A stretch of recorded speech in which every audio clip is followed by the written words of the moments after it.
포스코 차기 회장 선출을 두고 잡음이 그치질 않고 있습니다. 민간 기업인 포스코 회장 선출을 두고 정치권에서는 연일 비판의 목소리를 내면서 외압 논란이 일고 있는데요. 포스코 CEO 승계 카운슬은 공정하고 투명하게 절차를 진행하고 있다지만 깜깜이 절차라는 비판이 일고 있습니다. 제3자 관점에서 봤을 때도 좀 어색한 부분이 있어서 권순우 기자와 함께 보다 자세한 내용 함께 알아보도록 하겠습니다. 권순우 기자, 먼저 차기 회장 선임 절차가 어디까지 진행됐는지부터 한번 얘기를 해주시겠어요? 예, 포스코의 차기 회장 선임 절차를 진행하고 있는 CEO 승계 카운슬은 어제 8차 회의를 개최하고 5명의 후보로 압축한 것으로 알려졌습니다. 아직까지 그 내용 자체는 공개를 하지 않고 있는데요. 예. CEO 추천위원회는 그 5명의 후보를 대상으로 면접을 진행을 한 다음에 최종적으로 후보 1명을 결정하게 됩니다. 이후에 이제 6월 말쯤 이사회를 통해서 차기 후보를 결정을 하게 되고 7월 말 주주총회를 통해서 최종적으로 차기 회장을 결정하게 됩니다. 그러니까 누가 후보로 올라와 있는지는 공개가 되지 않고 있는데 그 이전에 4년 전에 권오준 회장이 될 때만 하더라도 후보를 공개했었는데 이번엔 하지 않아서 좀 깜깜이 인선이라는 비판을 좀 받고 있고요. 예. 그렇긴 하지만 이제 포스코 회장 후보는 보통 그 내부 출신들하고 외부 출신을 더해서 결정이 되는데 내부 출신으로는 그 장인하 포스코 사장, 박기용 포스코 에너지 사장 등이 거론이 되고 있고 외부 추천 후보로는 김준식 전 포스코 전 사장과 그 조석 전 산업부 차관, 그 이범 전 산업부 장관 등이 거론되고 있습니다. 그런데 이제 정치권에서 지적을 하고 있는 부분은 어떤 부분인가요? 그러니까 일단 누가 후보에 올랐는지를 공개하고 있지 않기 때문에 예. 그러면 이제 거기에 낙하산 인사가 개입이 됐는지 안 됐는지도 사실 확인할 수 없는 상황이긴 합니다. 예. 그 권철승 더불어민주당 의원 같은 경우에는 성명을 통해서 부실 경영에 책임이 있는 사회이사들이 포스코 혁신을 책임져야 될 CEO를 선출하려고 한다. 포스코 승계 카운슬을 잠정 중단하라고 촉구를 했고요. 그 민주평화당 정인하 의원 같은 경우는 한간에는 현 정부 실세와 관련이 있는 외부 인사들이 유력한 후보로 이름을 거론하고 있다. 아무래도 전문성 있는 그 포스코 출신 후보가 회장이 돼야 된다라고 주장했습니다. 예. 또 추혜선 정의당 의원 같은 경우에도 청와대가 개입을 안 하니까 마음대로 회장을 뽑으면 된다라고 오판을 한 포스코 마피아들이 포스코 사회화를 지속하려 한다고 주장을 했습니다. 이전에 그 바른미래당 같은 경우에도 그 포스코 인사 관련해서 이야기한 바가 있어서 예. 그 원내 정당 중에는 자유한국당을 제외한 모든 정당이 자기 목소리를 내고 있습니다.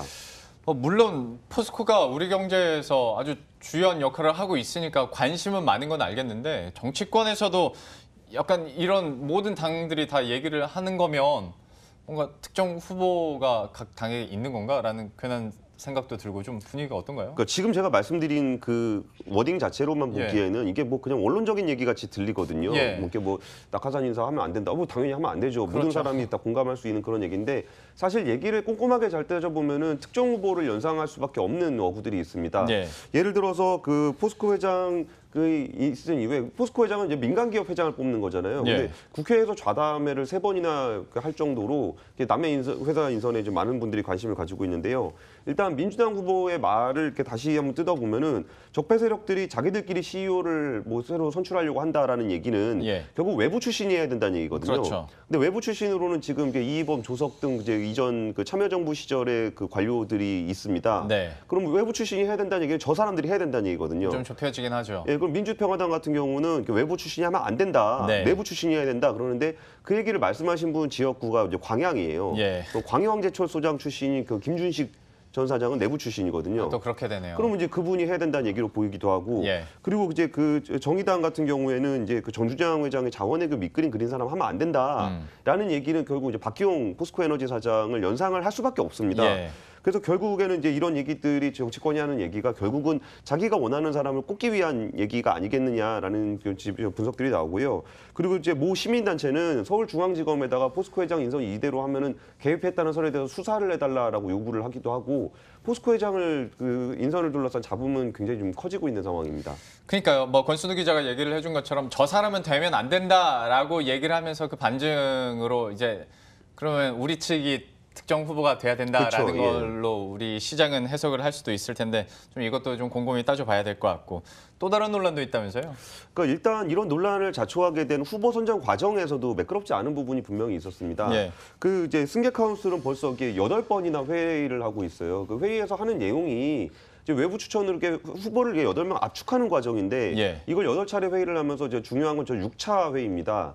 6차 회의 전까지만 해도 이제 외부 후보를 8명으로 압축을 해놨었거든요. 네. 근데 갑자기 3명을 또 추가를 한 거예요. 그럼 11명이 된 거예요? 예, 그러면 그렇게 갑자기 중간에 3명이 끼어들게 되면은 당연히 네. 야 분명히 윗선에 누가 이렇게 해야 될 사람을 좀 끼워 넣으라고 압력이 들어왔나 보다. 뭐 낙하산 냄새가 술술 날 수가 예, 있죠. 그렇게 해석을 할 수밖에 대부분 그렇게 해석을 하게 예. 되거든요.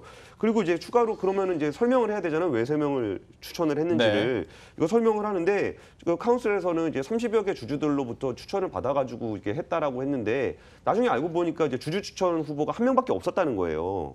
그럼 나머지 7명은 그 헤드헌팅 업체에서 받았던 거예요. 예. 근데 왜 주주 추천 인사가 별로 없어갖고 추가를 한다 그러면 주주 추천 후보를 받는 게 정상이잖아요. 예. 근데 나머지 3명도 이제 헤드헌팅 업체에서 추천을 받았던 거예요. 그럼 이게 헤드헌팅 업체에서 추천을 받은 건지 아니면 그러게요. 어디 외부 실세가 이제 추천을 한 사람인지 이런 부분들을 알 수가 없는 상황이 돼버린 겁니다. 그래가지고 이제 이 분명히 그 3명의 인사가 누군지를 공개하고 있지는 않지만 이게 외부에 개입한 흔적 아니겠느냐라는 의심을 받고 있는 겁니다. 듣다 보니까 그 해명 자체도 좀 앞뒤가 안 맞는 것 같고. 근데 왜 이렇게 진행이 되고 있는 거예요? 그러니까 이것이 그 카운슬이 이렇게 카운슬에서는 자기들이 공정하고 객관적인 절차를 진행하기 위해서 이렇게 하고 있다라고 얘기는 하고 있어요. 예. 물론 그러니까 여기서 조금 이렇게 미묘하게 살펴보실 분은 카운슬의 이제 사회이사 5명이 너무나 외압에 많이 시달리기 때문에 이게 그 과정의 적정성을 입증하기 위해서 좀 무리수를 두는 게 아니냐라는 얘기가 나오고 있어요. 이 얘기가 무슨 얘기냐면은 그 이전에 뽑았던 사람들 중에 외부 출신이라고 얘기하고는 있지만 사실상 그 포스코의 전직 사장들이 있단 말이에요. 예. 그리고 나중에 후보를 압축해서 보니까 내부 출신인 포스코 사장들하고 외부 출신으로 추천이 됐던 포스코 전 사장들만 있는 거예요. 네. 그럼 나중에 후보를 딱 모아놓고 보니까 다 포스코 출신이 돼버리는 사실상 거죠. 뭐 그렇게 되는 거네요. 예, 그러면 야 이런 식으로 했을 때 우리가 욕먹지 않겠냐. 예. 포스코 출신만 다 뽑았다고 욕먹지 않겠냐라고 하니까 그럼 포스코랑 관련이 없는 사람 3명을 다시 뽑았다라는 얘기를 좀 들었어요. 예. 그러면 이제 포스코 출신 뭐 2명과 외부 출신 2명 이렇게 비율을 맞출 수 있게 되는 거잖아요. 예. 그래가지고 이제 이거를 비율을 맞추려고 하다 보니까 이렇게 무리하게 3명을 다시 끼워 넣은 거 아니냐라는 얘기를 들은 거죠. 하다 보니까 무슨 당 비대위 선출하는 것도 아니고 예. 약간 느낌이 그러네요. 근데 이게 이럴 정도로 비율을 좀 맞춰야 되는 겁니까? 그러니까 사실 중요한 거는 네. 얼마나 좋은 사람을 차기 회장으로 뽑느냐가 사실 제일 중요한 거잖아요. 그렇죠. 그게 본질이죠. 그게 본질인데 예. 그런 것이 아니라 그 후보 5명의 비율이 어떻게 되냐, 뭐 지역 비율이 어떻게 돼야 되냐, 뭐 포스코 출신이냐 아니냐 비율을 맞춰야 되냐 이런 것 자체가 이 포스코가 외압에 엄청나게 시달리고 있다라는 어떤 그 문화를 반영한 것이라고 좀 볼 수 있을 것 같아요. 그래서 카운슬이란 조직 자체도 특이한데 일반적으로 이사회에서는 CEO 추천위원회라는 것을 통해서 보통 해요. 그렇죠. 예. 근데 거기에다가 CEO 승계 카운슬이라는 걸 또 만들어 놓은 거예요. 예. 그럼 이거를 왜 만들었냐라고 했을 때 이제 이사회 내에서 역할과 권한을 구분해서 그러니까 카운슬이 좀 검증을 하고 네. 그다음에 CEO 승계위원회가 따로 검증을 하면 더 잘 할 수 있지 않겠냐라는 설명인데 예. 문제는 저 표에서 보시면 알겠지만 승계 카운슬이 사회이사 5명이고 승계위원회가 사회이사 7명이에요.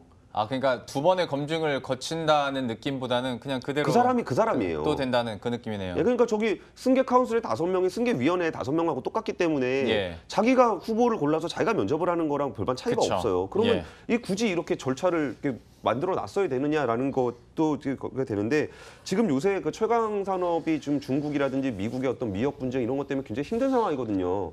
근데 이게 지금 회장을 누구를 잘 선정할까, 그러니까 누구를 선정할 거냐보다 어떻게 선정할 것이냐에 대해서 또 집착을 하는 것을 보면서 이게 제대로 된 CEO를 선발할 수 있겠느냐 이러다 어부지리로 이제 매먼 사람 되지 않겠느냐라는 우려도 제기되고 있는 겁니다. 이거 대충이라도 언제쯤에 결론이 날 수 있을까요? 아까 말씀드렸다시피 6월 말이면 결정됩니다. 6월 말에. 예, 그러면 6월 말쯤에 다시 한번 나와서 누가 됐는지 그리고 그 사람이 어느 쪽인지도 한번 얘기를 해주셔야 될 것 같아요. 워낙 좀 차기 회장 선출과 관련해서 좀 여러 가지 잡음들이 나오고 있는데요. 어떻게 결국 누가 되는지도 한번 지켜보도록 하죠. 권순우 기자와 함께했습니다.